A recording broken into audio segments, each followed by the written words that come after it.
Watu wengine tena huwa wananipo. Ni watu wa Safaricom. Safaricom kuja hapa. Pika hapa karibu. Nataka muniambie ni kwa nini muna time. Ile wakati mtu anahitaji pesa. Tuseme ni mwisho wa mwezi. Mimi nimechelewa kuripu.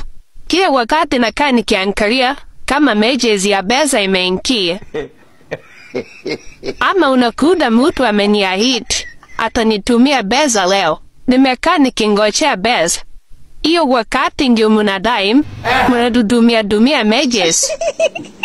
Anaongea ukweli. Mudu ako huko nje anapua nguo. Kitoko nasikia simu tinkili, anakimbia. Kwenda kuangalia ni Safaricom. Mtu akienda kuzika simu anaangalia, anaambiwa you will not pay hapo tuokoa chaasi. Mnatuongeza majungu. Kama chusi, tulikuwa tumechelewa kuribu. Mimi niko kwa jo. Nasikia simu pinkili, nakimbia, nakatiza mambo yangu.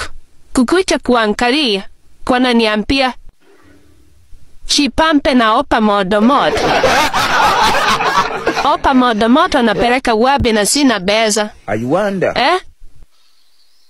Sasa swali yangu ni, kwa nini mnataimu wakati mtu ana pesa? Simba. Hiyo ndio masaa mnatumatuma messages zenu. Alafu tena kitu ya mwizo inaniuma. Ni pale mtu anaenda kuangalia puliza yake. Kama anaweza pewa puliza, mnamwambia ati enjoy your zero limit. Ni siku gani mtu alienjoy zero limit?